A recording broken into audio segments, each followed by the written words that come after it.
यह इतिहास हमें उस दौर में ले जाता है जब मानव ने पहली बार पत्थर को हथियार बनाना सीखा, जब उसने आग पर नियंत्रण पाया, एक ऐसी शक्ति जिसने उसकी जीवन शैली को मौलिक रूप से बदल दिया, और जब उसने गुफाओं की दीवारों पर अपने जीवन की पहली कलाकृतियां उकेर कर इतिहास को अमर कर दिया।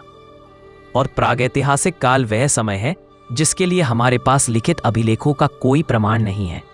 हम पूरी तरह से पुरातत्वीय साक्ष्यों जैसे औजारों, जीवाश्मों और कलाकृतियों पर निर्भर होते हैं। भारत में मानव जीवन के प्राचीनतम प्रमाण लगभग 1000 से 80,000 वर्ष पूर्व के माने जाते हैं। हालांकि कुछ विद्वान और हालिया खोजें इस समय रेखा को और पीछे धकेलती हैं। कुछ स्थानों पर 2 मिलियन वर्ष पुराने साक्ष्य मिलने का दावा भी किया गया है, जो इस बात का संकेत है कि भारत मानव विकास के अध्ययन के लिए एक खुला क्षेत्र है। इस काल में मुख्य रूप से पाषाण युग शामिल है, जिसे आगे चलकर 3 मुख्य चरणों में विभाजित किया गया। पुरापाषाण काल यह सबसे लंबा और प्राचीनतम काल है। इस दौरान मानव पूरी तरह से शिकार और संग्रहण पर निर्भर था। इस युग में औजार भद्दे, बड़े और कम परिष्कृत होते थे। मध्यपाषाण काल यह पुरापाषाण और नवपाषाण के बीच का एक संक्रमणकालीन काल था। जलवायु गर्म और शुष्क हुई, औजार छोटे हुए जिन्हें माइक्रोलिथ कहा जाता है, और मानव ने मछली पकड़ने तथा छोटे जानवरों के शिकार की ओर ध्यान दिया। नवपाषाण काल यह वह क्रांति थी जब मानव ने कृषि करना सीखा, पशुओं को पालतू बनाया और स्थायी बस्तियां बसाईं। इस काल में जीवन की गति और संरचना पूरी तरह से बदल गई। भारत के आदि मानव इतिहास को समझने के लिए हम मुख्य रूप से भीमबेटका के शैल चित्र और हथनौरा के मानव जीवाश्मों पर ध्यान केंद्रित करते हैं, जो इस युग के सबसे प्रसिद्ध और अकाट्य साक्ष्य हैं, जिसमें भारतीय उपमहाद्वीप में मानव की उपस्थिति को सिद्ध करने वाले 3 प्रमुख स्थल इस प्रकार हैं। 1. भीमबेटका शैलचित्र और शैलाश्रय। रायसेन जिला मध्य प्रदेश में स्थित भीमबेटका शैलाश्रय भारत में आदिमानव द्वारा बनाई गई कला का सबसे बड़ा और प्राचीनतम खजाना है। इसे यूनेस्को विश्व धरोहर स्थान के रूप में मान्यता प्राप्त है। इस ऐतिहासिक धरोहर को खोजने का श्रेय डॉक्टर विष्णु श्रीधर वाकनकर को जाता है, जिन्होंने इसकी खोज 1957 से 1958 में की थी। यह 700 से अधिक शैलाश्रयों का एक समूह है। ये चित्र न केवल उनकी कलात्मकता को दर्शाते हैं, बल्कि हमें आदिमानव के दैनिक जीवन, धार्मिक विश्वासों और उनके पर्यावरण की गहरी अंतर्दृष्टि प्रदान करते हैं। अब हथनौरा। नर्मदा मानव का जीवाश्म हथनौरा गांव, जिला सीहोर, नर्मदा घाटी में स्थित है। नर्मदा घाटी एक प्रमुख नदी घाटी होने के कारण हमेशा से प्राचीन मानव प्रवास का एक महत्वपूर्ण गलियारा रही है। भारतीय भूवैज्ञानिक सर्वेक्षण के अरुण सोनिकिया ने 5 दिसंबर 1982 को एक आंशिक खोपड़ी का टुकड़ा खोजा। यह जीवाश्म इसलिए अद्वितीय है क्योंकि यह भारत में मिला पहला और एकमात्र महत्वपूर्ण होमिनिन जीवाश्म है। इसकी खोज ने भारतीय मानव विकास के इतिहास की नींव को हिलाकर रख दिया। 3. अतिरमपक्कम पाषाण औजारों का केंद्र। तमिलनाडु में स्थित अतिरमपक्कम स्थल मद्रासियन संस्कृति से जुड़ा हुआ है। यहाँ से भारी मात्रा में पत्थर के औजार मिले हैं। यह क्षेत्र केवल औजारों का उपयोग करने का स्थान नहीं था, बल्कि यह औजार बनाने की तकनीक का एक महत्वपूर्ण केंद्र रहा होगा, जहाँ प्राचीन मानव ने पत्थर को वांछित आकार देने की कला में महारत हासिल की थी। और प्राचीनतम मानव जीवन की पहचान उनके द्वारा बनाए गए पत्थर के औजारों से होती है। औजार केवल उपकरण नहीं थे, वे आदि मानव की बुद्धि, कौशल और बदलती जीवन शैली का प्रत्यक्ष प्रमाण थे। मुख्य पुरापाषाण औजार और तकनीकें। पुरापाषाण काल में मुख्य रूप से 2 प्रमुख औजार बनाने की तकनीकें प्रचलित थीं, एक उत्तरी भारत में और दूसरी दक्षिणी भारत में। हस्त कुल्हाड़ी ये पुरापाषाण काल की पहचान है। इन औजारों को बनाने की तकनीक को एशुलियन परंपरा कहा जाता है।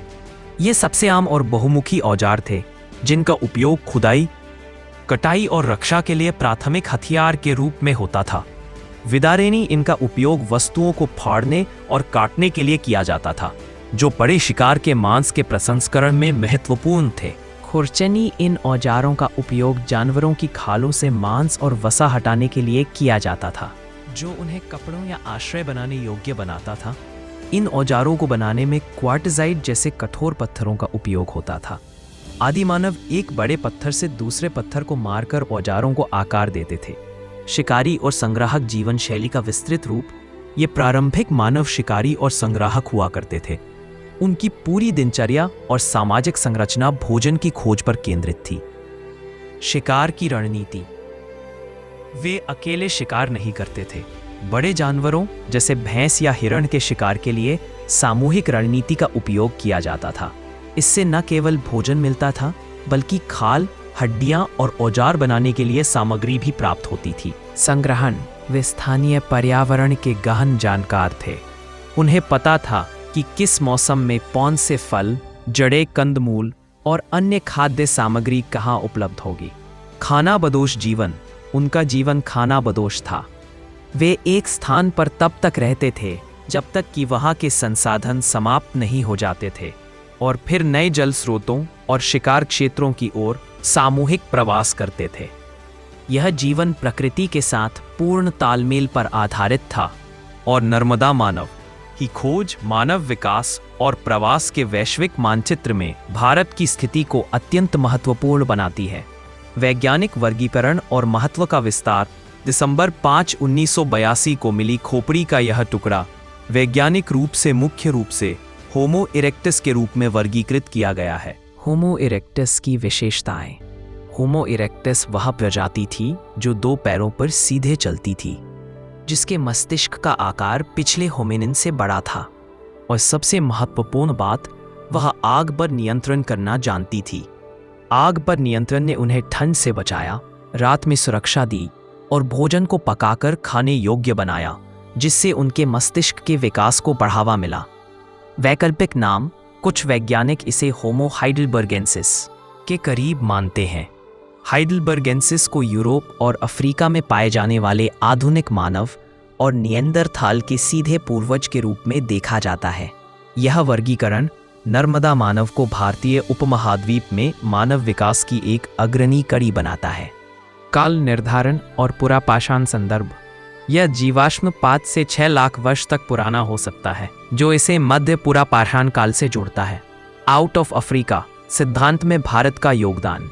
इस खोज ने यह अकाट्य रूप से स्थापित किया कि एशिया और अफ्रीका के अन्य हिस्सों के समान होमो इरेक्टस प्रजाति भारत में भी निवास करती थी। यह आउट ऑफ अफ्रीका सिद्धांत को समझने में महत्वपूर्ण है, जिसके अनुसार मानव प्रजातियों ने अफ्रीका से निकलकर पूरी दुनिया में प्रवास किया। नर्मदा मानव यह सिद्ध करता है कि भारत इस वैश्विक प्रवास मार्ग पर केवल एक ठहराव नहीं था, बल्कि मानव आबादी का एक स्थायी और विकसित केंद्र था। भीमबेटका शैलाश्रय हमें आदिमानव की सोच, संस्कृति और अभिव्यक्ति का सबसे बड़ा और प्राचीनतम खजाना प्रदान करते हैं। यह आदिमानव का कैनवास था। काल और कला की शैलियाँ। भीमबेटका में कला का विकास आदिमानव की बदलती सामाजिक आर्थिक स्थिति को दर्शाता है। पुरापाषाण काल के चित्र। विषय वस्तु। इस काल के चित्र आकार में विशाल और शक्तिशाली हैं। मुख्य विषय थे बड़े जानवर जैसे बाघ, गेंडे और बाइसन। ये चित्र शायद शिकार की जादुई सफलता सुनिश्चित करने या जानवरों की शक्ति का भय दर्शाने के उद्देश्य से बनाए गए थे। रंग। मुख्य रूप से सफ़ेद और गहरे लाल रंग का उपयोग किया गया है। मध्य पाषाण काल के चित्र कला का चरम। विषय वस्तु। यह सबसे अधिक चित्रकला वाला और सामाजिक रूप से विविध काल है। चित्र छोटे और अधिक गतिशील हो गए। मुख्य विषय सामुदायिक जीवन। इसमें न केवल शिकार के दृश्य हैं, बल्कि नृत्य, संगीत के समूह, युद्ध, शहद इकट्ठा करना और बच्चों के जन्म जैसे दृश्य भी शामिल हैं। यह चित्रकला इस बात का प्रमाण है कि आदिमानव अब संगठित होकर जीवन जीने लगे थे। उत्तर पाषाण ताम्र पाषाण काल के चित्र। विषय वस्तु। इस चरण में पालतू जानवरों का उपयोग बढ़ा। चित्रों में मनुष्य और घोड़े और हाथी पर सवार योद्धा, धार्मिक प्रतीक और जटिल ज्यामितीय आकृतियां दिखाई देती हैं। यह कृषि, पशुपालन और स्थायी सामाजिक संरचना के विकास को दर्शाता है। रंगों का विज्ञान और संरचना का रहस्य। यह आदि मानव की जबरदस्त इंजीनियरिंग थी कि उन्होंने ऐसे प्राकृतिक रूप से उपलब्ध खनिजों का उपयोग किया, जिससे ये चित्र हजारों साल बाद भी सुरक्षित है। लाल रंग। यह आयरन ऑक्साइड या गेरू से प्राप्त किया जाता था। सफेद रंग। यह स्थानीय चूना पत्थर से प्राप्त होता था। हरा रंग। यह तांबे के यौगिकों के मिश्रण से बना था। इन पिगमेंट को जानवरों की चर्बी, गोंद या पेड़ों के रस के साथ मिलाकर प्रयोग किया जाता था। प्राकृतिक रंगों की टिकाऊ प्रकृति ने इन कलाकृतियों को मानसून और समय के कठोर प्रभावों से बचाया, जिससे भीमबेटका आदि मानव इतिहास का एक अनमोल खुला पन्ना बन गया। तो यह है भारत का खोया हुआ आदि मानव इतिहास। यह कहानी केवल तिथियों और पत्थरों की नहीं है। यह कहानी हमें उस युग के मानव की बुद्धिमत्ता, कौशल और अस्तित्व की जीविशा से जोड़ती है। हथनौरा का नर्मदा मानव हमें वैश्विक मानव प्रवास से जोड़ता है। यह साबित करता है कि भारत मानव विकास का एक महत्वपूर्ण केंद्र था, जबकि भीमबेटका के शैल चित्र हमें उनकी बुद्धि, कला और सामुदायिक जीवन की गहरी और रंगीन झलक देते हैं। यह सारा ज्ञान हमें सोचने पर मजबूर कर देता है। उस युग के मानवों ने कैसे प्रतिकूल जलवायु और शिकारी जानवरों के बीच जीवन व्यापन किया होगा। कैसे उन्होंने केवल पत्थरों के सहारे शिकार, सुरक्षा और जीवन को संभव बनाया होगा। और कैसे उनके मन में कला और सौंदर्य बोध का जन्म हुआ होगा जब जीवन इतना कठिन था। भारत का आदि मानव इतिहास एक निरंतर शोध का विषय है और हर नई खोज इस कहानी में एक नया अध्याय जोड़ती है। ये हमें सिखाता है कि हम आधुनिक मनुष्य अपनी जड़ों से कितनी गहराई तक जुड़े हैं। अगर आपको इतिहास और संस्कृति की यह गहन यात्रा पसंद आई हो तो इसे लाइक, शेयर और चैनल को सब्सक्राइब करें। आप किस अन्य भारतीय इतिहास, कल्चर और सभ्यता के बारे में वीडियो चाहते हैं, कृपया कमेंट करके बताएं। Thanks for watching.